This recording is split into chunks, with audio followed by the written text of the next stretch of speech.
ఏపీలో volunteers pension ఇవ్వొద్దని ఈసీకి ఫిర్యాదు చేసి నిలిచిపోయేలా చేసిన ఘనత చంద్రబాబుదే అన్నారు మంత్రి పెద్దిరెడ్డి. కుట్రపూరితంగా నిమ్మగడ్డ రమేష్తో పిటిషన్ వేయించారని అన్నారు. వాలంటీర్లు ఇవ్వకూడదని చెప్పి ఒక ఎలక్షన్ కమిషన్కు పిటిషన్ వేయించి దాని మీద ఎలక్షన్ కమిషన్ ఒప్పించి చేయించింది చంద్రబాబు నాయుడు. ఆయన సన్నిహితుడే ఈ పిటిషన్ వేశాడు. ఒక మాజీ ఐఏఎస్ అధికారి, మా అందరితో పాటు చదువుకున్న నిమ్మగడ్డ రమేష్ అతను వేశాడు. ఇదంతా కూడా కుట్రపూరితంగా ఆయన బంధువు కాబట్టి చంద్రబాబు చెప్పినట్లలో కూడా ఆయన చేస్తూ ఉన్నాడు. ఈ పాపం అంతా కూడా చంద్రబాబు నాయుడికి 66 లక్షల మందికి బ్యాంకులు ఏకకాలంలో పెన్షన్లు ఇచ్చే పరిస్థితి ఉంటుందా?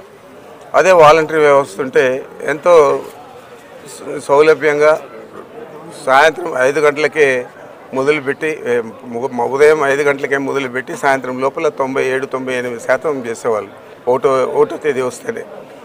మరి ఈరోజు ఆ పరిస్థితి లేదు కాబట్టి వయోవృద్ధులందరూ కూడా ఈ విధంగా ఎండాకాలంలో పిట్టలు రాలిపోయినట్లు రాలిపోతూ ఉన్నారు.